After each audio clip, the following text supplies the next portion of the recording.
Loading meeting. Ok. Ya ahí no tengo que hacer nada más, ¿verdad? No, ya es directo. Perfecto. Bueno, antes que nada, muchas gracias por estar aquí. Está haciendo calor. Yo creo que todo el mundo acaba de comer, entonces espero no dormirlos con mi presentación. Quiero platicarles un poquito sobre los temas de investigación en los que estamos trabajando en el departamento y lo que estamos haciendo también con la Universidad de British Columbia. Y la llamé así a mi presentación porque en realidad muchos de los temas en los que estamos trabajando tienen que ver con la parte agrícola, pero no necesariamente todos. Entonces les voy a ir diciendo en qué estamos trabajando y en cada área y para que de alguna manera tengamos un contexto más general sobre los temas. Uy, no está funcionando esto. Bueno, acaban de dar ahorita ya mi reseña, entonces me voy a brincar esta parte. El futuro de los alimentos y la agricultura es algo muy importante que a veces no tiene la atención que realmente deberíamos darle. Bueno, aquí Maite, que fue alumna mía en una de las clases, creo que sí lo estuvimos machacando y remachacando y remachacando todo el tiempo, que realmente no estamos viendo a los temas de los alimentos como algo primordial. Y es el punto de que ahorita estamos previendo que para el 2050 vamos a tener 9.7 billones de habitantes en el mundo. Y se imaginan la cantidad de alimentos que necesitamos producir para 9.7 billones de habitantes, más allá del problema que tenemos actualmente de los gases de efecto invernadero, más allá del problema del agua, más allá del problema de tecnología. ¿Cómo vamos a hacer para alimentar a tanta gente? Tenemos que buscar otras alternativas para poder producir la suficiente cantidad de alimentos que puedan llegar, que puedan ser suficientes para todos ellos. Sin embargo, es importante también mencionar que la parte agrícola es una de estas áreas de los sectores que también generan más gases de efecto invernadero. Entonces, al mismo tiempo que también estamos necesitando generar más alimentos, la verdad es que esta industria también está generando una alta cantidad de gases de efecto invernadero. Y a lo mejor la pregunta sería, ¿cómo? ¿O cómo es que se producen esos gases de efecto invernadero? Bueno, uno tiene que ver con la distribución, porque cada vez que pedimos mandarinas que vengan de Chile, estamos generando una cadena de suministro que nos está obligando a traer frutas y verduras desde un extremo del continente a otro, porque no es la temporalidad para poder tener mandarinas aquí. Y otro aspecto importante, por ejemplo, también son algunas otras áreas adicionales a la agricultura, como la ganadería, en donde también se producen una gran cantidad de gases de efecto invernadero. Si me preguntan dónde viene la mayor cantidad de gases de efecto invernadero, no vienen en los camiones que sí huelen muy mal y que están ahí todo el tiempo circulando y que no tienen la afinación adecuada, vienen de las vacas, ¿no? Entonces, cada vez que nosotros queremos comer carne, pues también tenemos que pensar que las vacas están produciendo una gran cantidad de gases de efecto invernadero, precisamente por sus procesos digestivos y demás, ¿no? Entonces, existe una gran cantidad de gases de efecto invernadero provenientes de aquí, pero no es lo único, ¿no? Tenemos que considerar también que vamos a necesitar alinearnos con esta Agenda 2030 para el Desarrollo Sostenible, que corresponde a 17 puntos, ¿no? Y son 17 puntos que van desde cómo podemos disminuir la pobreza, cómo podemos crear cero desperdicios, cómo podemos crear una buena salud y condiciones para todos los seres humanos. Principalmente me voy a concentrar en el punto número 2, donde creo que estamos incidiendo con el tipo de trabajo que estamos realizando, y es cómo podemos producir suficientes alimentos para los 800 millones de personas que actualmente viven con hambre. Y se imaginen cuántos van a tener hambre para el 2050. ¿Sí? Otro aspecto primordial es cómo vamos a hacer para poder utilizar el agua de manera sustentable. Cómo vamos a poder evitar tener una contaminación cada vez más grande por parte de todos estos procesos industriales y aparte de la ganadería, aparte de la agricultura y demás que están contaminando el agua. ¿Cómo podríamos hacer para cambiar esta mentalidad en lo que viene siendo el consumo responsable de alimentos? En este momento, la tercera parte de los alimentos que producimos están terminando como desperdicio. ¿Por qué? Porque tenemos una manzana y esa manzana tiene un puntito que ya no nos gustó y entonces son muy baratas las manzanas, agarro, la tiro y agarro otra, ¿no? Y esa manzana se fue a la basura cuando tenemos muchísima gente que tiene hambre y que no tiene acceso a este tipo de alimentos, ¿no? Y el punto número 13, que creo que es primordial. ¿Cómo podemos cambiar y hacer algo contra esta acción climática? Yo creo que la respuesta está en buscar una cultura hacia la agricultura sustentable. ¿Y qué me refiero con el hecho de hablar de una agricultura sustentable? Una agricultura que busque minimizar los riesgos ecológicos, que busque minimizar la cantidad de gases de efecto invernadero, que busque el hecho de utilizar los residuos, darles un valor y volverlos a recuperar dentro de la cadena. ¿Sí? Vamos a empezar con ese primer tema que vendría siendo lo que viene siendo agricultura y calidad del agua. La presentación la dividí en dos partes para ser un poquito más claro. Vamos a hablar de qué manera podríamos mejorar la calidad del agua. El sector agrícola es el mayor consumidor de agua. Si nos vamos a ciertos países que están mucho menos desarrollados, como en el caso del continente africano, hasta el 86 y el 90% de todo el agua que se extrae es utilizada para agricultura. En economías mucho más desarrolladas está entre el 60 y 65%, porque mucha de la cantidad de agua que se extrae pues va a procesos más industrializados. Pero estamos hablando de que un porcentaje muy importante está yendo al sector agrícola. Ahora, ¿esta agua para qué es utilizada? Para regar cultivos y normalmente tiende a ser contaminada durante el proceso.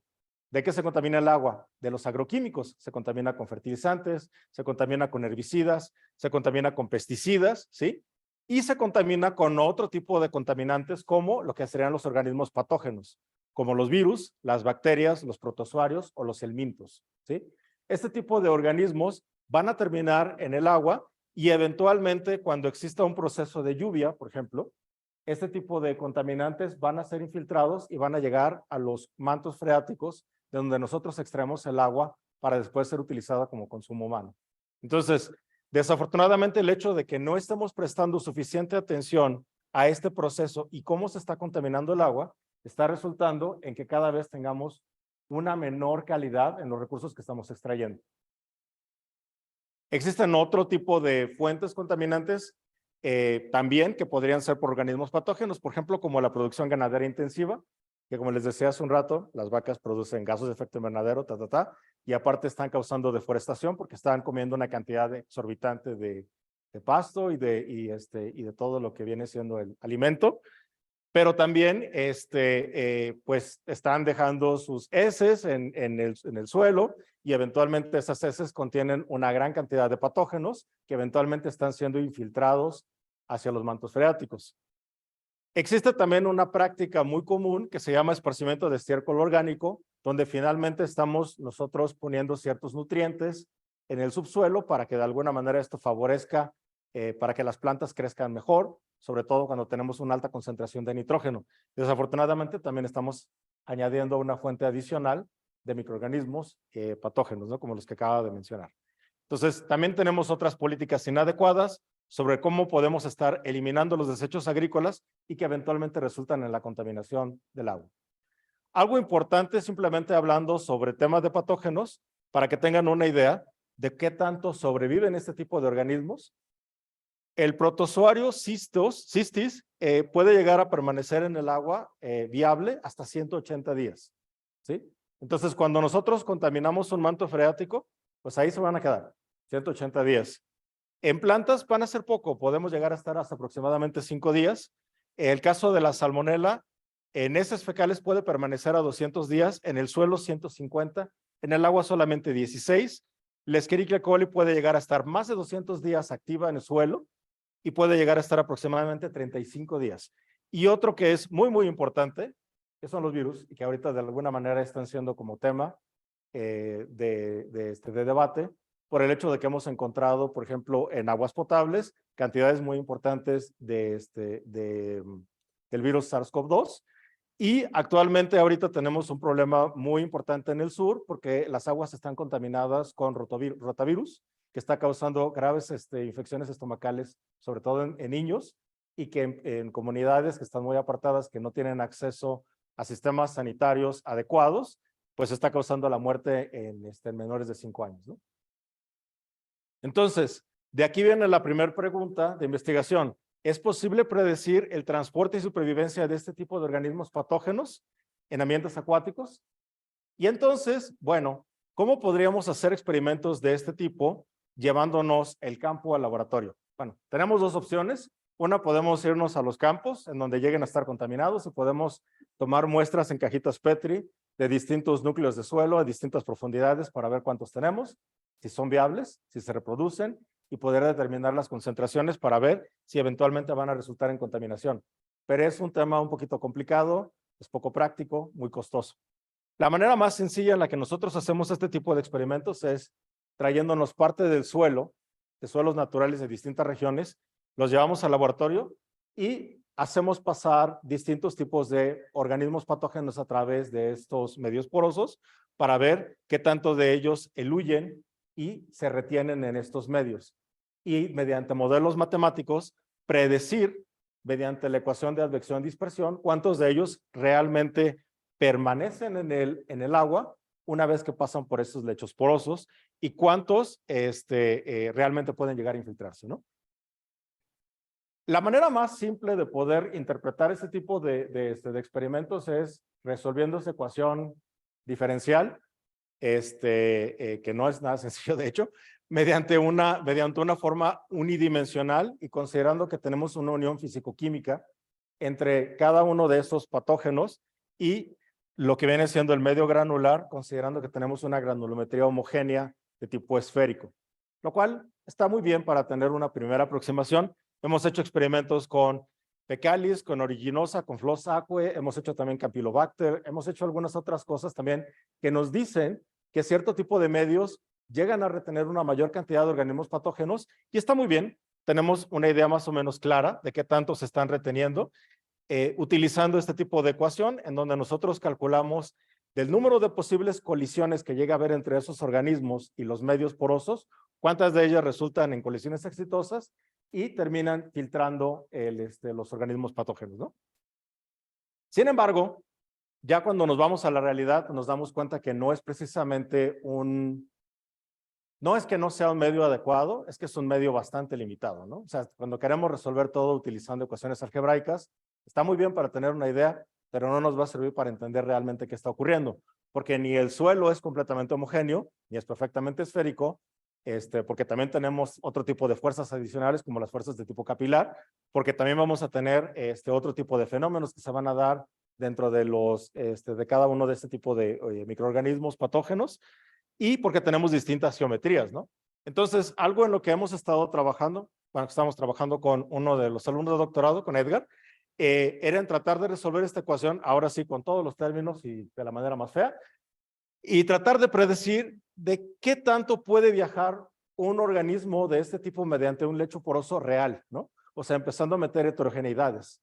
Y entonces, aquí sí podemos ver de una manera muy clara que cuando tenemos un protozoario como el Cryptosporidium parvum, que causa una infección bastante fuerte, bastante fea, la cantidad de microorganismos que pueden llegar a viajar en 2.5 metros es muy poquita, o sea, se alcanzan a retener una mayor cantidad, pero cuando tenemos el caso de virus, por ejemplo, en este caso, este es un rotavirus de menos de 100 nanómetros de tamaño, llegamos a tener una retención terriblemente baja, ¿no?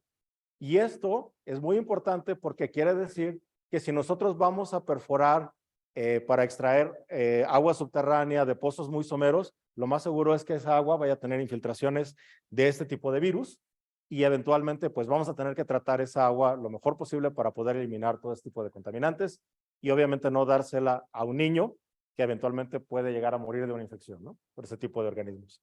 Entonces, creemos que necesitamos tener una mejor comprensión de estos principios fundamentales para poder prevenir la movilidad de este tipo de organismos en aguas superficiales y eventualmente poder eliminar ese tipo de infecciones resultantes de consumir agua contaminada, ¿no? Otro tema en el que hemos estado trabajando es en la absorción de herbicidas en suelos. No sé, no recuerdo si lo mencionaste un rato, pero básicamente en agricultura tienes tres principales contaminantes, los organismos patógenos, tienes agroquímicos, que en este caso vendrían siendo lo que vendrían siendo los herbicidas, los pesticidas y los fertilizantes, ¿no? Y en un inicio la idea era tratar de entender qué teníamos que hacer para poder eliminar electroquímicamente un herbicida de un suelo, ¿sí? Y en un principio parecía un tema relativamente simple, o sea, que ya había sido bastante estudiado, hasta que nos dimos cuenta que depende mucho del suelo, ¿no? O sea, depende mucho de en qué región se encuentra. Cuando tú aplicas un herbicida en el suelo, tratas de eliminar toda la maleza que se encuentra ahí, pero vas a tener un proceso, por ejemplo, de volatilización y de fotodescomposición. Alguna parte de esos herbicidas va a terminar en el medio ambiente y eventualmente también va a ser tóxico para la gente que está trabajando en la zona. Otra parte va a pasar a lo que viene siendo el subsuelo, ¿sí? Y entonces nos dimos cuenta que lo que teníamos que hacer era entender exactamente en qué regiones del suelo se encontraba absorbido ese herbicida, ¿no? La principal razón es que aproximadamente el 50% de todos los pesticidas que son utilizados son herbicidas. Y estos herbicidas, cuando terminan en cuerpos de agua superficiales, son disruptores endocrinos que causan muchos conflictos en todos los peces, los pececitos que viven en ese lugar. Se acordará Maite precisamente cuando hicimos algún experimento para determinar la ecotoxicidad de distintas sustancias. Y es que hay sustancias que para nosotros parecen ser inocuas, pero cuando ponemos a cierto tipo de especies animales a ver cómo pueden sobrevivir mediante la presencia de este tipo de contaminantes, simple y sencillamente no sobreviven, mueren, ¿no? Entonces, para regresar a este tema, lo que nosotros hicimos fue, ok, podemos traernos suelos de todos los puntos y regiones del país, pero eso realmente no nos sirve de mucho, nada más que tener mucho trabajo, o podemos crear nuestro propio suelo, ¿no? Y podemos crear un suelo de una manera muy simple. Podemos dividir el suelo en tres partes. Podemos decir, el suelo principalmente está compuesto de arcillas, areniscas y, arcillas, areniscas y arena. Entonces, primero agarramos arena. Esta arena la limpiamos muy bien para eliminar todas las impurezas, eliminar todas las heterogeneidades químicas que podríamos llegar a tener en ellas y lo llamamos un medio hidrofílico. Por otro lado, tomamos arena y esa arena la sometimos a un proceso de desilanización para convertirla en arena hidrofóbica. Y entonces la pregunta es, ¿y para qué queremos arena hidrofóbica? Bueno, lo que pasa es que cada vez que cada vez que las personas que trabajan en el campo se ponen a quemar todo los materiales, están induciendo una silanización en esa arena y están cambiando las propiedades del suelo. Y eso es exactamente lo que ocurre con el proceso que nosotros estamos haciendo de crear un medio hidrofóbico.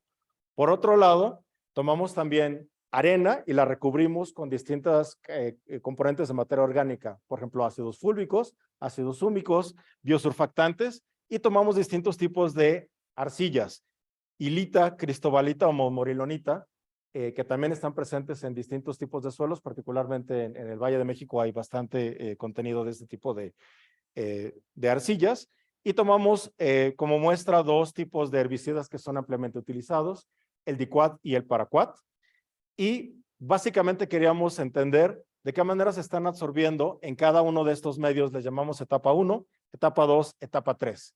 En la etapa 1 nosotros encontramos que la absorción de este tipo de herbicidas es de tipo físico.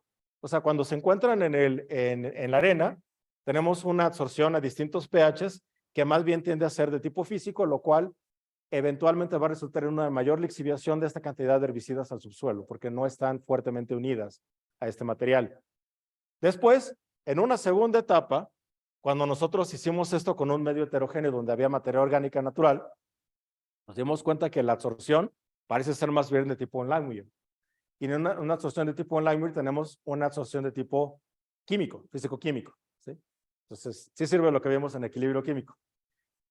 En una etapa 3, en donde utilizamos minerales arcillosos y suelos arenosos, nos dimos cuenta que no podemos representar estos temas utilizando isotermas de absorción, porque la absorción es tan rápida que básicamente lo único que puedes hacer es determinar cinéticas de absorción. Y porque aparte, este tipo de arcillas son altamente porosas, entonces los herbicidas entran en la parte interna de las arcillas, ¿no? Entonces, si queremos realmente eliminar este tipo de herbicidas del suelo, tenemos que ir directamente sobre las arcillas. Pero si bien no hemos resuelto el problema en su totalidad, lo simplificamos. Ahora ya sabemos en dónde están. Y entonces, básicamente esto es lo que pudimos encontrar en este tema. Desafortunadamente nos agarró la pandemia y bueno, ya no pudimos continuar con la parte experimental, pero esperamos poder retomar esto. Esto fue publicado en el 2021. Conclusiones preliminares a lo que pudimos obtener aquí es, en el subsuelo vamos a tener distintas heterogeneidades, las cuales constituyen un desafío muy importante para encontrar relaciones entre propiedades de suelo y absorción de agroquímicos o transporte de patógenos. A pesar de todo lo que ya sabemos de modelación matemática para predecir la migración de patógenos o agroquímicos a través de las matrices, necesitamos muchísimo más. Entonces, pues de repente a veces no nos queramos meter mucho a estar haciendo la parte de modelación matemática para entender mejor los experimentos, pero a veces no hay otra forma, ¿no? A veces hay que sacar la herramienta pesada y ponerse a programar en Fortran, ¿no? O sea, porque en realidad es la única forma para poder realmente encontrar un poquito mejor cómo representar este tipo de fenómenos ambientales, y tenemos definitivamente que empezar a trabajar con gente que está en otras disciplinas para poder entender mejor qué es lo que está ocurriendo. Bueno, ahora sí, esto es con respecto a la primera parte. La segunda parte tiene que ver con algo que estamos realizando de manera más colaborativa con la maestra Lorena Pedraza y con un par de profesores de la Universidad Autónoma Metropolitana, así como con gente de la Universidad de British Columbia.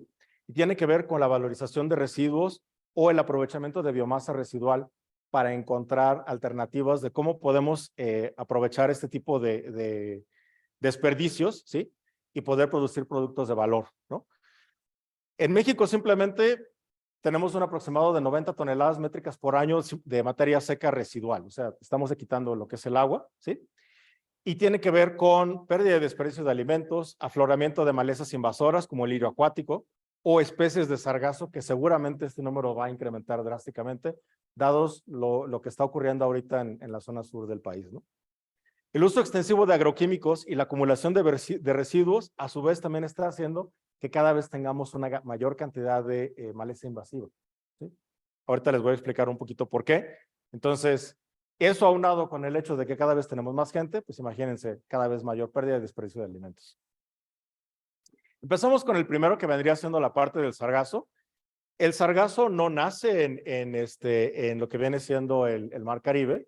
El sargazo es una alga parda que básicamente está empezando a proliferar, bueno, y que siempre ha existido, cercano a lo que viene siendo el mar en Brasil, pero que cada vez, por el efecto del calentamiento global, está teniendo mejores condiciones para proliferar cada vez más. Y se cree que el hecho de que también estemos utilizando una gran cantidad de fertilizantes y que estén terminando en el mar, está también favoreciendo que este tipo de macroalga esté aumentando drásticamente. ¿Qué pasa? Cada vez tenemos más. Y entonces cada vez está llegando más a toda esta zona que es altamente turística, al menos aquí en nuestro país, en lo que viene siendo la península de Yucatán. Esto está causando muchos problemas, sobre todo lo que viene siendo la industria turística, porque pues obviamente si vas a la playa y te vas a pasar una semana, no quieres estar tirado entre sargazo, ¿verdad? Que huele feo, porque se ve feo y porque se siente feo, ¿no? Entonces, no es como que un aspecto muy agradable estar ahí también oliendo cómo se descompone el sargazo, que va a estar despidiendo una gran cantidad de gases a base de azufre, ¿no? Entonces va a ser sumamente incómodo. Ha habido ideas muy interesantes con respecto al sargazo, o sea, ideas muy, muy buenas. Por ejemplo, sobre todo en las comunidades locales. El sargazo tiene una alta concentración, bueno, relativamente alta concentración de celulosa, ¿sí?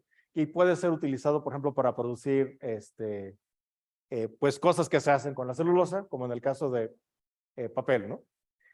Podría ser utilizado también para producir, por ejemplo, suelas de zapato, y bueno, este son un tipo de tenis que precisamente incorpora el hecho de utilizar sargazo dentro de sus materiales. Puede ser utilizado como material de construcción, o sea, bueno, se mezcla con el adobe y de alguna manera puede ser utilizado para crear viviendas que son como la que muestro yo aquí, mezclado con adobe. Y últimamente se le empezó también a utilizar en cultivos porque tiene obviamente una alta concentración de nutrientes orgánicos que pueden ser aprovechados o también para hacer composteo, ¿no? Pero, sin embargo, nos dimos cuenta que cuando utilizamos sargazo como fertilizante, existen otras cosas asociadas al sargazo que pueden llegar a ser nocivas, específicamente el tema de metales pesados. En un estudio relativamente reciente, se dieron cuenta que existía una alta cantidad de metales pesados, específicamente arsénico y plomo, que estaban pasando del sargazo que estabas utilizando como nutriente a los vegetales y pues de alguna manera esto está eliminando la posibilidad de poder incorporarlo de forma directa, ¿no? Nosotros podemos ver aquí que tenemos una alta concentración de arsénico, tenemos plomo, tenemos torio, tenemos uranio, tenemos vanadio, ¿sí? Entre, pues, cobre tampoco no es como muy bueno que lo tenga, y de alguna manera esto está eliminando la posibilidad de que podamos incorporar el sargazo directamente, ¿no? A lo mejor te puedes poner tus zapatos, pero bueno, simplemente recuerda que esos zapatos, y si te los pones estando descalzo, pues recuerda que hay metales pesados. Entonces, no sé si es como una muy buena idea. Este estudio concluyó que el sargazo no debería ser utilizado al menos, como alimento de animales, porque evidentemente esto va a resultar en un problema, ni debe ser utilizado como fertilizante o consumibles hasta que sea investigado mucho más a profundidad para poder determinar cómo trabajar con él.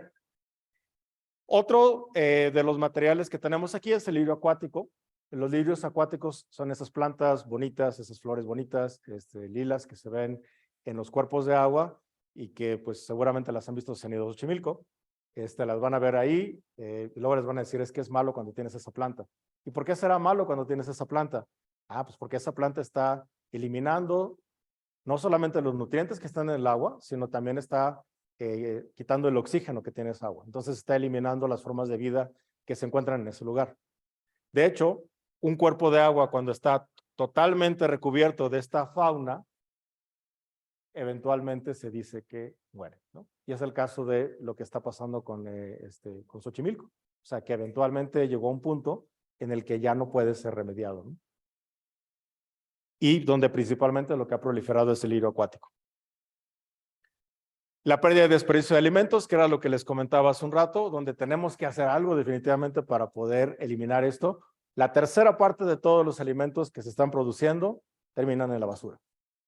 Entonces tenemos que hacer algo para poder saber qué hacer con ellos. Sin embargo, los alimentos son complicados, porque no es lo mismo una cáscara de plátano que un tomate, o inclusive que un mismo plátano cuando está en distintos estados de maduración, ¿no? O sea, en un momento podemos tener una cantidad más alta de almidones, cuando se encuentra en una etapa de maduración muchísimo más avanzada, vamos a tener una alta cantidad de azúcares. Entonces, el tema de alimentos es bastante complejo en cómo poder incorporarlos dentro de la producción de productos útiles, y en donde tenemos de alguna manera que irlos dividiendo por tipo de carbohidrato estructural para encontrar alguna aplicación. Una estrategia general para la valorización de residuos, y en donde me invitó a participar aquí la maestra Lore, es en el hecho de utilizar esto dentro de un concepto de biorefinería, en donde podemos aplicar este bioconcepto de refinería para generar productos de valor y donde principalmente podemos concentrarnos a lo que viene siendo la obtención de polisacáridos que eventualmente puedan ser utilizados para producir hidrogeles, biopelículas, fertilizantes encapsulados, ¿no? Y en donde principalmente lo que podemos tener como candidatos más representativos son la celulosa y para la parte de biomasa lignocelulósica y proteínas alimentarias, o el alginato en el caso de lo que viene siendo el sargazo, ¿sí?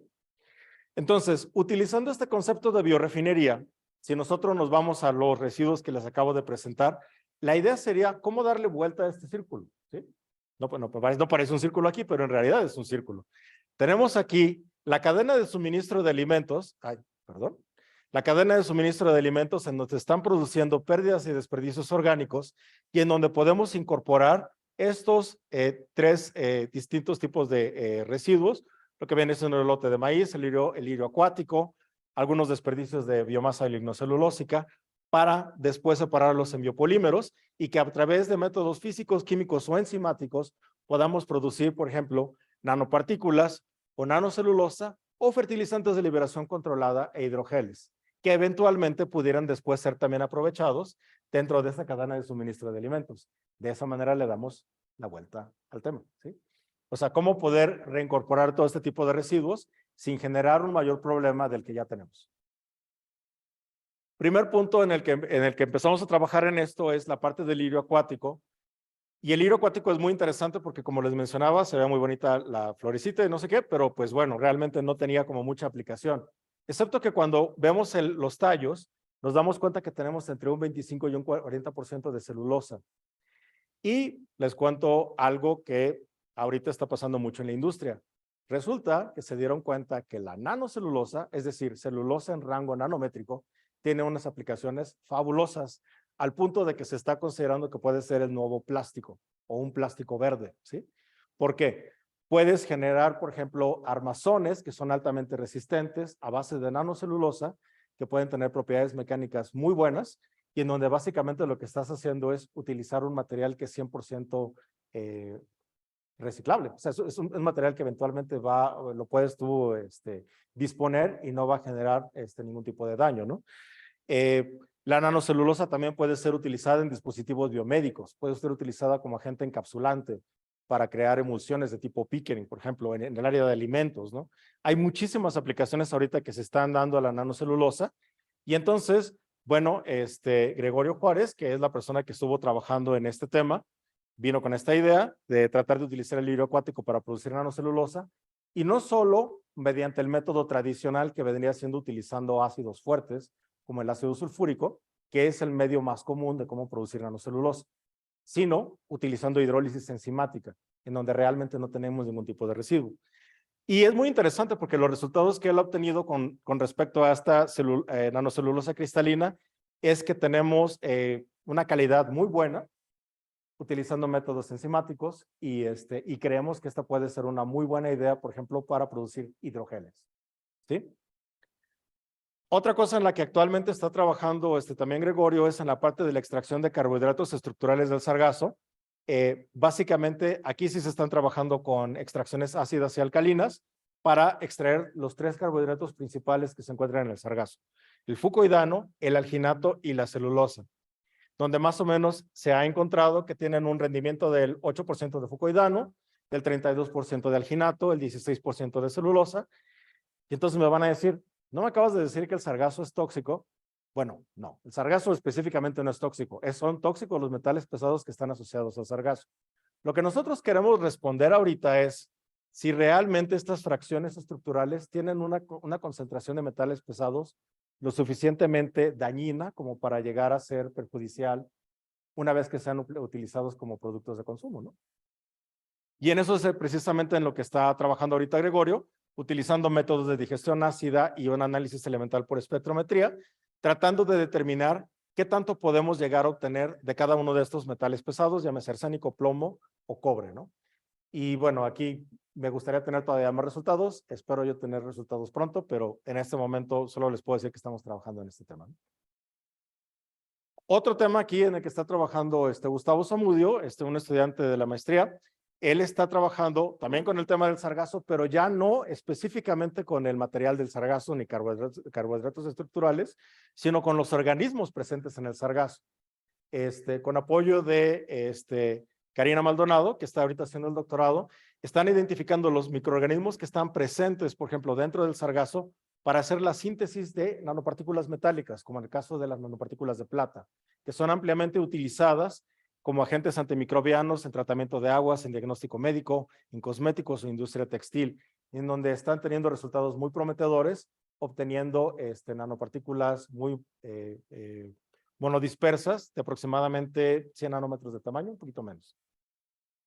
Otro tema en el que también está trabajando ahorita Gustavo es en la parte de la síntesis de nanopartículas de sílice, que también son ampliamente utilizadas en el transporte de fármacos y nanobiotecnología a partir de los lotes del maíz, ¿no? Entonces, mediante calcinación, mediante incineración, se pueden obtener cenizas para posteriormente formar silicato de sodio y eventualmente caracterizar estas partículas para ser incorporadas en ese tipo de aplicaciones. Muy bien, ya les hablé de esta parte del círculo, ahora les voy a hablar de la parte agrícola directamente. Estos 2 componentes que creemos que son muy interesantes en los que estamos actualmente trabajando César y yo. Fertilizantes convencionales son ampliamente usados en el mundo, como les mencionaba hace un rato, y los fertilizantes convencionales son a base de nitrógeno, potasio y fósforo, en donde principalmente se obtienen mediante el proceso Haber-Bosch. Sin embargo, es un proceso tan simple y tan relativamente económico que se han utilizado de manera indiscriminada. Los fertilizantes per se no es que sean tóxicos, no es que directamente nos vayamos a morir por consumir algo que tenga un poco de fertilizante. El problema es básicamente lo que ocurre, como les mencionaba hace un rato, cuando este tipo de compuestos terminan en cuerpos de agua, ¿sí? Que llegan a causar eutrofización o llegan a causar el incremento y crecimiento de especies invasivas, ¿sí? Entonces, una de las posibles ideas es encontrar algún tipo de dispositivos o compuestos en donde podamos encapsular fertilizantes y que de alguna manera nos permitan irlos liberando de una manera más controlada, de tal suerte que no tengamos que estar utilizando tantos. Una opción sería utilizar hidrogeles. Y los hidrogeles son muy interesantes porque tienen una alta capacidad de retención de líquidos y los van liberando poco a poco. Entonces tú puedes encapsular agua, pero al mismo tiempo también puedes encapsular distintos tipos de nutrientes. Y los puedes utilizar, por ejemplo, en zonas en donde tengas una muy poca retención de líquidos o una zona donde realmente no tengas una gran cantidad de agua. Imagínense como una especie de esponjas, pero son esponjas que eventualmente se van a degradar, ¿sí? Entonces podrías utilizarlos de alguna manera para poder incrementar el área de cultivo. Y creo que tenemos aquí una muy buena área de oportunidad con este tipo de materiales superabsorbentes. Específicamente lo que ha trabajado ahorita César con esto es temas de lirio acuático, pérdida de desperdicio de alimentos, como el elote de maíz, y de aquí se ha extraído celulosa para después, mediante un proceso de polimerización, crear ese tipo de hidrogeles y después empezar a ver los mecanismos de liberación que tienen. En un ratito les voy a platicar un poquito en dónde los estamos aplicando este tipo de hidrogeles. Básicamente lo que él está encapsulando es urea, ¿no? Que es un fertilizante a base de nitrógeno. Otra posibilidad sería utilizar fertilizantes de liberación controlada, en donde básicamente lo que podemos hacer es crear estas cápsulas utilizando biopolímeros, donde vamos a tener una cierta cantidad de nutrientes dentro de esta matriz biopolimérica. Al día de hoy, no es que sean materiales nuevos, son materiales que se conocen extensivamente, pero no se han extendido porque son caros. O sea, al día de hoy se han utilizado materiales como agentes encapsulantes que son relativamente costosos, sobre todo que han tenido una amplia aplicación en industria farmacéutica y al ser de grado farmacéutico, pues también hace que sean mucho más costosos. Pero ahora sí, una industria farmacéutica paga bastante más por este tipo de materiales en comparación con la industria agroquímica cuando puedes simplemente agarrar un fertilizante que te cuesta muy barato y estarlo usando de manera indiscriminada, ¿no? Entonces, la idea es cómo crear fertilizantes de liberación controlada, pero utilizando residuos. Y entonces aquí básicamente podemos llegar a tener este tipo de nutrientes dispersos dentro de una matriz polimérica, donde tenemos agentes plastificantes, crosslinkers o distintos tipos de arcillas, donde podemos hacer un gránulo, una esfera, una membrana, ¿sí? Una tableta, y en donde podríamos, precisamente por ser un material biodegradable, ser utilizados en la industria agrícola, ¿no? Aquí, bueno, tuvimos la fortuna de que nos aceptaron este artículo en una revista prestigiosa, y básicamente les llamó mucho la atención por este tema, ¿no? Porque decían que ellos veían que realmente el futuro de los fertilizantes iba a tener que estar aquí. O sea, tenía que a fuerzas estar en el punto de cómo cerrar la cadena, porque no tenemos de otra forma. No podemos deshacernos de los fertilizantes, tenemos que seguirlos consumiendo, porque seguimos creciendo y necesitamos producir alimentos. Pero el punto es cómo, ¿no? Y aquí es donde la química tiene un punto interesante y la tecnología para poder producir este tipo de materiales, ¿no? Muy rápidamente aquí les platico, básicamente identificamos que existen dos principales tipos de etapas de liberación de nutrientes en este tipo de encapsulantes. Uno de ellos es a través de la liberación del fertilizante de manera muy, muy lenta, ¿sí? Tenemos uno en donde tenemos un polímero que recubre los gránulos de fertilizante y tenemos otro donde el fertilizante está disperso dentro de la matriz. Básicamente en ambos es algo parecido, se hidrata, pero este proceso de hidratación y de eventualmente descomposición hace que el fertilizante dure durante bastante tiempo, ¿no? En lugar de que el fertilizante se libere de un día a otro o de minutos y que eventualmente después termine en el manto freático, lo que vamos a tener es que se va a quedar dentro de su matriz durante 20, 30, 40 días. que eventualmente va a ser lo que nos va a dar un mayor control sobre la cantidad de nutrientes que queremos tener en nuestras plantas, ¿no? Entonces, algo en lo que hemos estado experimentando aquí es en la producción de fertilizantes de liberación controlada utilizando quitosano. El quitosano es un biopolímero que se obtiene a través de residuos de moluscos.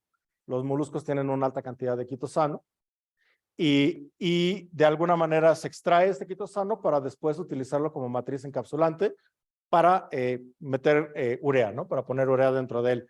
Algo en lo que se está trabajando es cómo hacer la parte del secado por aspersión para convertirlo en polvos y que eventualmente después podamos transportarlo directamente pues a donde se requiera, ¿no? Otra cosa interesante en la que se está trabajando un poco por idea también de lo que nos sugería la maestra Lorena es en cómo crear cápsulas de biopolímero que nos pudieran servir para hacer biofertilizantes. Y aquí ya no estamos hablando de algo químico, ¿no? O sea, ¿cómo podemos hacer una cápsula para que un probiótico como el Bacillus amelocofaciens pudiera llegar a permanecer durante más tiempo en el suelo, ¿sí? Y algo muy interesante es que cuando se trabajó con quitosano, ¿sí? Las condiciones de almacenamiento podían llegar a permitir que el Bacillus amelocofaciens permaneciera activo durante 3 meses, ¿no? Entonces, lo cual es bastante bueno y donde creemos que también existen como muchas otras alternativas que tenemos que seguir investigando, ¿no? Otro tema en el que también está trabajando César es en cómo tratar de modelar la parte del secado por aspersión para tratar de mejorar las condiciones de operación y tratar de obtener cada vez partículas muchísimo más estables y de una granulometría que realmente sean requeridas, por ejemplo, en este caso por la persona que las requiera, ¿no? Pero son solamente 2 materiales, o sea, solamente hemos utilizado quitosano y celulosa. Hay muchísimos más. Tenemos lignina, tenemos arginato de sodio, tenemos alcohol polivinílico, tenemos almidones, tenemos etilcelulosa, arginato de sodio. Hay muchísimas otras cosas, gelatina, muchísimas otras cosas que pueden ser investigadas y donde creo que existen muchas otras probabilidades de poder encontrar matrices mucho más adecuadas para poder realizar la liberación de nutrientes. Les mencionaba hace un rato también que teníamos un microinvernadero en donde estamos haciendo pruebas con los hidrogeles sobre todo para tratar de ver si estos hidrogeles funcionan de una manera apropiada y estamos teniendo la liberación como nos está prediciendo la teoría, ¿no? Aquí podemos tener un control directamente. Bueno, aquí había un video, pero creo que ahorita no carga. Donde podemos predecir directamente, donde tenemos un control del agua, de la irrigación, tenemos un control, por ejemplo, de la temperatura, tenemos un control de la humedad, tenemos un control de la cantidad de iluminación, y en donde la única variable va a ser, en este caso, la cantidad de fertilizante que vamos a estar agregando a las plantas, ¿no? Entonces, y en donde podemos ir almacenando todos los datos que estamos obteniendo. Entonces, creemos que esta es una manera muy interesante también de estar realmente probando nuestros productos y ver si podemos llegar a tener mejores resultados con distintos biopolímeros. Bueno, sí cargo ahí. Entonces, bueno, ahí básicamente lo que pueden ver es la tableta en donde que está directamente conectado a los sensores y en donde vamos viendo cómo va funcionando el ventilador para estar añadiendo una cierta cantidad de oxígeno en la cámara, ¿no? Conclusiones preliminares a lo que vendría siendo este tema es, estamos presentando una propuesta para la valoración del lirio acuático, de los desperdicios de alimentos y el sargazo, que definitivamente van a tener un impacto muy fuerte en lo que viene siendo la Agenda 2030. Y estas alternativas creemos que son factibles para producir nanopartículas, hidrogeles y fertilizantes encapsulados que puedan llegar a tener aplicaciones muy prácticas en el área agrícola, sobre todo en el área agrícola sostenible, y en donde los materiales obtenidos pueden ser probados directamente en nuestras instalaciones gracias a los financiamientos que hemos obtenido. Debo decir en este punto que principalmente todo lo que hemos podido hacer en este tema pues ha sido en base al financiamiento que hemos obtenido a través del INIAT y a partir de la Dirección de Investigación en los proyectos de ciencia básica, porque la verdad es que hemos aplicado en otras instancias, pero nos dicen que está muy interesante nuestra propuesta, pero no hemos tenido los fondos, ¿no?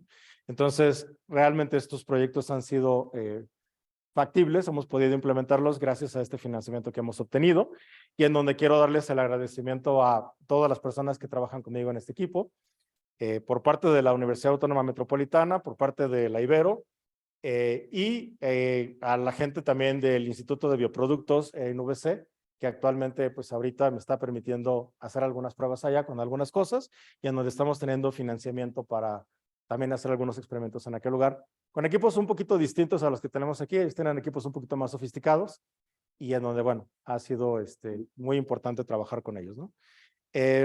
Por último, quiero nada más platicarles un poco lo que creo que, cómo nos ve la gente como científicos ambientales, ¿no? Entonces, cuando me pregunta la gente qué es lo que hago como investigación, pues muchas veces la gente piensa que estoy, no sé, atrapando mariposas y estoy clasificando plantitas y demás. Mi mamá piensa que yo me la paso en el campo y que no hago nada más que estar ahí tomando revisiones y datos. Lo que la sociedad piensa, bueno, ahí tal vez la fotografía debe haber sido más bien que me estaba agarrando con otras personas para proteger los árboles y demás. Lo que mi jefe o mis jefes han pensado que hago, pues muchas veces ellos creen que pues yo me lo estoy pasando bien, que es más de vacaciones. Yo lo que pienso es que estoy salvando el planeta, pero bueno, en realidad me estoy divirtiendo, ¿no? Y soy muy a gusto con lo que hago. Me gusta mucho el trabajar con estas cosas. Me parece que es muy interesante. Creo que la ciencia ambiental tiene mucho que ofrecernos, tiene mucho que darnos. Y bueno, sobre todo quiero agradecerles su atención y el hecho de que me hayan acompañado esta tarde aquí. Gracias.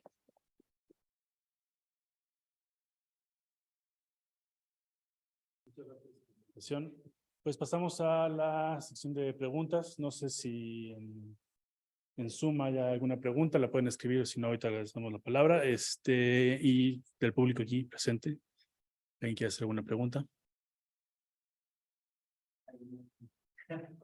Gracias.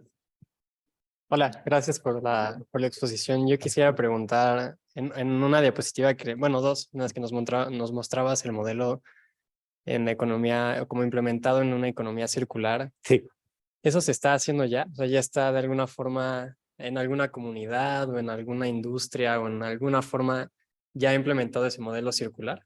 Sí, sobre todo se está haciendo para la parte de celulosa, como te mencionaba hace rato el tema de nanocelulosa. En el Instituto de Bioproductos, en donde yo estoy ahorita, estuvo muy interesante porque precisamente estaba en una reunión cuando llegó uno de los profesores a comentar, dicen, ¿saben que ahorita acaba de venir Amazon? Los headquarters de Amazon creo que están en Seattle, ¿no? Está muy cerca de Vancouver.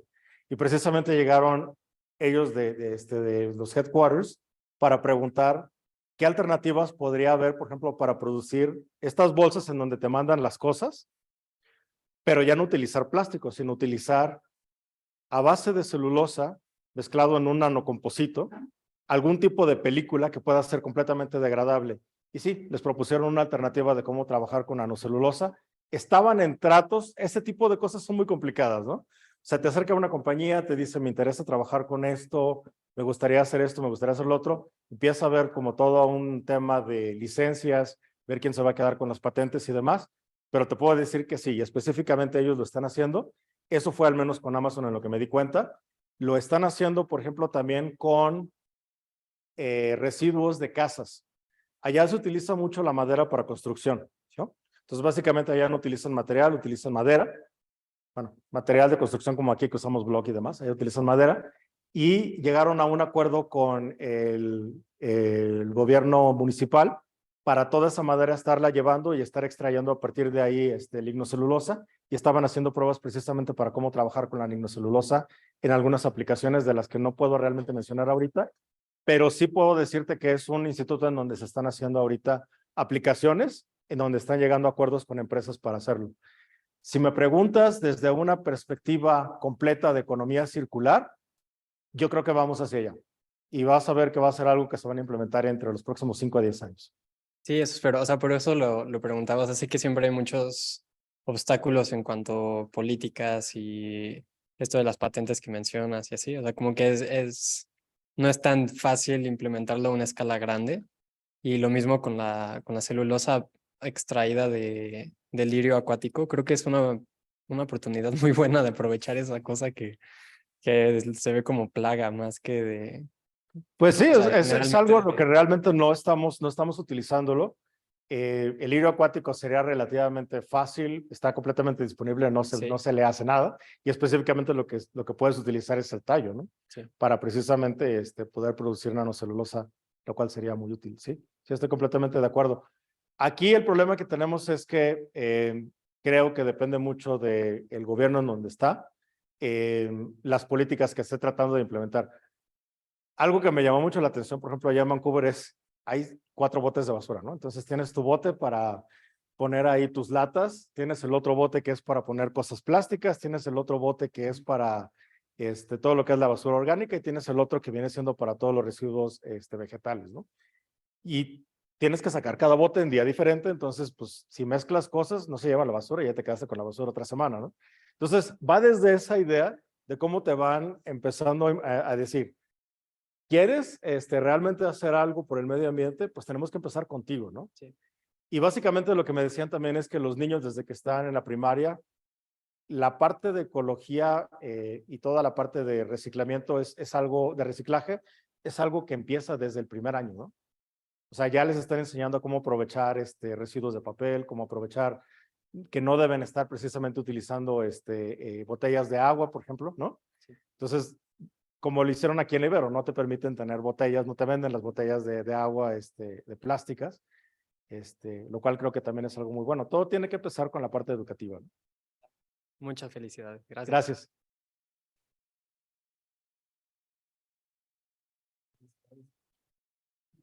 Gracias.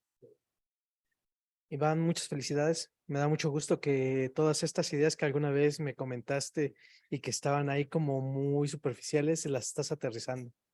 Pero esa parte que yo creo que todavía te llega a faltar y no sé si todavía lo has considerado, es la parte del escalamiento. Porque mucho de esto lo estás haciendo a escala pequeña, a donde todo se permite y a donde todo lo puedes remediar de manera simple. Pero si tú quieres hacer que este modelo circular en realidad se asiente como una idea, necesitas pensar en el escalamiento. Y esos son problemas ingenieriles muy fuertes, porque todos estos sistemas de los que estás hablando, no se tiene un conocimiento tan claro de su comportamiento a escala macro. ¿Qué has pensado? ¿Cómo has pensado apoyarte en esta parte? Fíjate que ese es un tema muy interesante, porque tienes toda la razón. De hecho, yo les hice esa pregunta, porque básicamente en el grupo donde estoy ahorita, prácticamente lo único que hacen es celulosa. Trabajan con metilcelulosa y con nanocelulosa. Y hay otro grupo que directamente se encarga con lignina, ¿no? O sea, básicamente ellos es lignina, ¿no? Y hay otro grupo que se dedica específicamente, por ejemplo, a almidones y hay otro grupo en el área de pérdida y desperdicio de alimentos. Y lo que me han comentado ellos es que básicamente se han focalizado en una sola cosa precisamente por esto, porque es muy difícil el pensar en hacer un escalamiento. Nosotros acá ahora sí que por el tema de que también tenemos unos fondos más limitados, no podemos estar pensando en hacer un escalamiento de un reactor a escala macro y demás, pues tenemos que empezar con cosas un poquito más sencillas, ¿no? ¿Qué es lo que estoy pensando? Estoy pensando en enamorarlos, ¿no? Creo que estoy tratando de enamorarlos y ya una vez que los enamore, pues entonces que suelten más dinero, ¿no? Entonces que realmente podamos empezar a trabajar con ellos. Porque la realidad es, cuando ellos vieron que estamos usando un secador de leche, se rieron. O sea, porque ellos realmente tienen, secadores por aspersión tienen 3. Y empezaron con un secador por aspersión que tenían en la planta de alimentos, pero es mucho más grande que lo que tenemos nosotros, ¿no? Y tenían otro secador tipo Yamato, y tienen un secador por aspersión muy chiquito, pero donde realmente tienes un control excesivo sobre todo las válvulas y temperaturas y no sé qué. Entonces le llamaba mucho la atención esta parte, ¿no? Y me decían, ¿y ustedes cómo le hacen para hacer esto? O sea, pues como se puede, ¿no? O sea, estamos tratando de empezar con preguntas simples para tratar de llegar a grandes respuestas, o por qué no, a más preguntas, ¿no? Y entonces era lo que me decían, nosotros no pensamos en sargazo porque nos enfocamos demasiado en celulosa, ¿no? O sea, nosotros no pensamos en lirio acuático porque nosotros estamos específicamente pensando qué hacer con el alginato. Dije, perfecto, es que ahí está la combinación. O sea, necesito de su apoyo para que nosotros lleguemos con más problemas para poder encontrar esa cadena de unión. Ellos saben hacer estas cosas y ellos tienen el dinero para poder hacer escalamiento. Precisamente, tuvimos una reunión hace poquito, llegó una empresa que se dedica a hacer leche, empresa de productos no lácteos, proteína, que no sea leche, no sé cómo explicarlo, a ver, proteína no láctea. Básicamente lo que quieren hacer es, producen leche de avena, leche de soya, leche de todo lo que te imagines, ¿no? Una de ellas es fava beans, que vendrían siendo como los frijoles de habas, las habas. Y nos preguntaban, o sea, ¿sería posible que pudiéramos hacer encapsulamiento de estos aceites, de extraer aceite, meterlos en nanocelulosa y después que nosotros podríamos redispersar este aceite, o sea, hacer un aceite en sólido para que después podamos redispersar ese aceite y lo volvamos viscoso para poder ser aplicado en la industria de alimentos? Mi primera respuesta fue no, o sea, no se me ocurre cómo. Pero entonces ya después empiezas a ver y dices, no, a ver, sí, o sea, sí hay formas de poder hacerlo. O sea, puedo hacer algo sólido y después lo puedo hacer líquido, pero lo tengo que hacer en rango alimenticio. Y entonces dice la compañía, dice, ok, pues si les interesa el proyecto, pues ponen 1 millón ustedes y ponemos 1 millón nosotros. Entonces, es así, quedas así de, órale, ¿y podemos hacer pruebas? Sí, ya tenemos la planta. O sea, pueden venir a Saskatchewan, pueden venir a hacer todo lo que quieran, les damos todos los materiales, porque ellos saben que van a obtener mucho más. Entonces, no hay forma de poder hacer escalamiento mientras no tengas dinero y mientras no tengas realmente gente que esté trabajando en las grandes ligas. ¿Alguien más?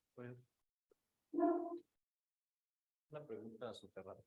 Sí. No me quedó claro el tema de la valoración. O sea, ¿lo valoras para qué? Para generar como demanda, para que le digas al gobierno, ¿quién va a pagar ese valor del sargazo, por ejemplo, ¿no? O del lirio, ¿no? Estás poniendo un precio, pero porque quieres impulsar su uso o porque quieres decir al gobierno, si lo vendieras, ganarías tanto. Y luego la duda que me surgió es, ¿qué pasa si impulsamos, si dices, ok, es que el lirio parece que vale mucho por no sé qué cosas, ¿no? Entonces, en términos ambientales, imagínate que hay comunidades donde dice, ok, esto podría servir porque nos da ingresos, entonces voy a producirlo en mis lagos, ¿no? Entonces podría haber un costo ambiental ahí, ¿no? Y otra pregunta era, el tema de los fertilizantes, está súper interesante. Parecen complejos, como dices, y costosos. Entonces, mi pregunta es, ¿qué tan fácil es que pequeños productores, por ejemplo, ni siquiera grandes productores, puedan utilizarlos, ¿no? Considerando los costos? ¿Qué tanto es el costo de estos fertilizantes súper tecnológicos contra los baratos? Que al final de cuentas es una de las variables que va a influir en si se acepta o no se acepta, ¿no? Sí, sí. Bueno, mira, hablando desde el punto de vista, el término valoración tiene que ver con el hecho de que tienes dos posibilidades para utilizar un residuo. Puedes utilizar un residuo de manera directa, o sea, que viene siendo en este caso algo parecido a lo que les mencionaba hace rato de tomas el sargazo como material, lo mezclas con adobe y haces un block, ¿no? Para eventualmente construir una casa. Esa sería una manera directa de cómo incorporar un residuo. Cuando hablas del tema de valoración, es no específicamente económico, sino cómo lo valoro para poder hacer un producto que sí pueda vender, ¿no? O un producto que le pueda sacar un valor comercial. Pero cuando hablas de valoración en ese sentido es porque vas a hacer algún proceso de tipo físico o químico o físico-químico para poder generar otro bien, ¿sí? Es decir, ya no lo vas a aplicar directamente. Entonces te va a salir más costoso. Y eventualmente el hecho de que tengas que invertir en hacer un proceso más costoso, pues eventualmente se traduce en que tienes que recuperar esa inversión que se llegó a obtener. Ahora, ¿cómo podríamos hacer un fertilizante barato? No puedes competir contra un fertilizante convencional en los términos actuales, porque un fertilizante en términos actuales puedes comprar, voy a inventar, ¿no? Pero puedes comprar un saco de 50 kilos de urea en, no sé, en $20 tal vez, ¿no? Y si compras un fertilizante encapsulado, te va a costar aproximadamente de 7 a 8 veces más. La diferencia está no tanto en lo que te cuesta el saco, sino en lo que va, pues por un lado, en la parte ambiental, de que bueno, sí, uno va a ser ambientalmente más benigno que el otro, pero sobre todo por el hecho de que no vas a tener que estar agregando tanto fertilizante. Aquí mi punto es, ¿cómo le puedo yo demostrar a la persona que va a utilizar el fertilizante encapsulado que solamente necesita poner fertilizante una vez al mes y no cada 2 días como lo hace ahorita, para poder tener el mismo rendimiento? Y es el mismo punto, o sea, ¿cómo puedes convencer también a las personas de que realmente es importante hacer esto? Algo que hacen, por ejemplo, mucho la gente allá en British Columbia, como te digo, te dan toda esta idea de que tienes que proteger al ambiente y cuidar los recursos y no sé qué.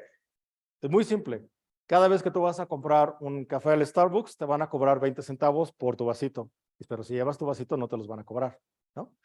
Si vas a comprar una botella de agua, te va a costar 30 centavos más porque estás comprando un plástico y ese plástico eventualmente va a terminar en el ambiente. A la gente no le duele de otra forma que no sea en el bolsillo. Y te lo digo porque, por ejemplo, me puse a juntar todos los botes que estaba desperdiciando, sobre todo los primeros meses. Junté una bolsa de este tamaño y me gané $15, ¿no? Y dije, ay, pues, o sea, sí es muchísimo dinero el que estoy gastándome en no estar llevando mi termo, ¿no? Y ya a partir de ahí, cuando me di cuenta de cuánto dinero estaba desperdiciando, pues entonces ahí fui un poquito más cuidadoso, ¿no? Yo creo que tiene mucho que ver con políticas. Allá te cobran por todo. Entonces, allá por tener un auto eléctrico te van a hacer una reducción en lo que estás pagando de impuestos y en lo que estás pagando por el consumo. Pero si tienes un auto a gasolina, te van a taxar adicionalmente por el hecho de que estás contaminando.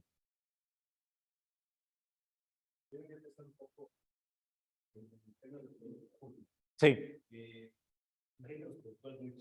Sí. ¿No? Entonces, pues obvio que se van a ir por la opción más barata. Claro. Pero sí, ahí la tarea del hacedor de políticas es mostrar los beneficios que te dan, ¿no? En términos ambientales, quizás decir, mira, no está contaminando el agua que además tú te estás tomando quizás porque por ahí están los mantos, ¿no? Y también un poco la asistencia técnica mostrando que si los utilizas, como dices tú, tienen quizás menores costos ya en términos agregados, ¿no? Al final de cuentas, y los rendimientos son, no sé si sean iguales o mejores, quizás mejores. Son mucho mejores porque se forman de manera más controlada sobre el... Exactamente, entonces ahí habría que hacer esa tarea de mostrar la parte que realmente funciona, ¿no? Un poco lo que hace el programa Producción para el Bienestar ahorita, ¿no? Sí, efectivamente. Y por eso digo que a final de cuentas es una tarea multidisciplinaria, porque como ambientalista, o sea, como ingeniero ambiental, realmente yo lo que estoy pensando mucho es en la matriz y del polímero y cómo funciona y cómo se hincha y cómo cambia, y cuál es el proceso y entonces cómo está pasando esto directamente a la planta. Como productor agrícola, pues obviamente estás pensando más en el costo, ¿no? ¿Cómo le vas a sacar un mejor margen de utilidad? Y esa es la parte que es complicada, o sea, ¿cómo podemos hablar 2 idiomas diferentes, pero sobre el mismo tema, ¿no? Entonces tenemos que sentarnos y dialogar desde una perspectiva en la que ambos podamos entendernos.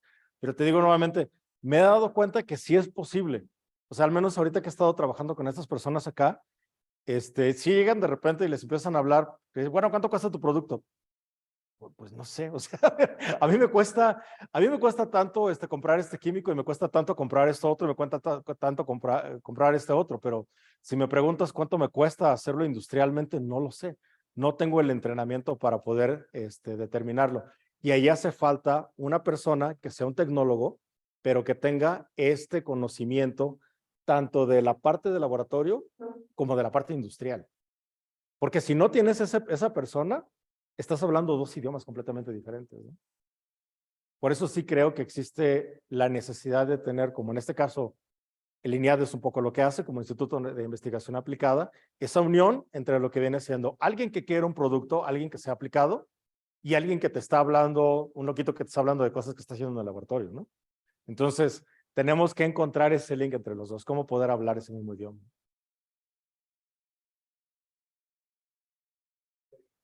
Pregunta. Tengo una última pregunta. Sí. A nivel mundial, ¿en qué nivel se encuentra el desarrollo de los fertilizantes encapsulados? ¿Ya está disponible comercialmente? Y la otra pregunta sería, ¿en qué momento o cuántos años podríamos esperar que reemplace a un fertilizante tradicional cuando se logre hacer una comercialización, una industria ya enfocada en eso? Fíjate que es una pregunta compleja porque es lo mismo que pasaba cuando hablábamos de las celdas solares, ¿no? Las celdas solares era tema de un loquito de laboratorio en los años 60, ¿no? Bueno, tenemos una placa de silicio y la ponemos al sol y entonces produce electricidad y es una pregunta semejante, ¿no? O sea, ¿cuánto tiempo va a pasar para que una celda solar se convierta en algo que todos tengamos acceso, que la podamos poner en nuestra casa? Y ahorita tenemos muchos tipos diferentes de celdas solares. Ya no nada más tenemos de silicio, ahorita estamos pensando en usar películas, recubrimientos, etcétera, etcétera. Y pues cada vez están más en boga, ¿no? Yo creo que con los fertilizantes vamos a tener algo mucho más rápido. ¿Por qué? Porque no va a haber otra forma de producir la cantidad de alimentos necesarios, a menos que realmente invirtamos más en tecnologías en medios agrícolas, sobre todo, por ejemplo, en el tema de hidrogeles, porque cada vez tenemos menos agua, ¿no? Y entonces, simplemente en el hecho de poder encontrar matrices en donde podamos tener nutrientes para poder obtener la cantidad de alimentos necesaria para que la gente subsista, yo creo que va a ser cada vez mayor. Yo podría hablar tal vez en un rango de entre 10 y 20 años, ¿no? O sea, lo vamos a ver en algunos lugares, sobre todo en sociedades desarrolladas que van a empezar a pugnar por el hecho de que trabajen más con este tema. No solamente fertilizantes, porque estamos hablando de herbicidas, estamos hablando también de pesticidas. Y si tienes todas estas cosas encapsuladas en matrices, que aparte son biodegradables, y que aparte te van a permitir que no terminen en el subsuelo, eso te va a dar un mucho mayor control y se van a convertir en, ahora sí que un producto de primera necesidad. Muchas gracias. Sí. Bueno, pues muchísimas gracias por su presencia. Con esto yo creo que damos concluido este seminario. Tenemos un próximo seminario dentro de un mes, que pues son los seminarios permanentes que tenemos aquí en el instituto. Doctor, muchísimas gracias. Muchas gracias. Le Muchas gracias a todos. esta constancia. Gracias. Gracias. Y muchas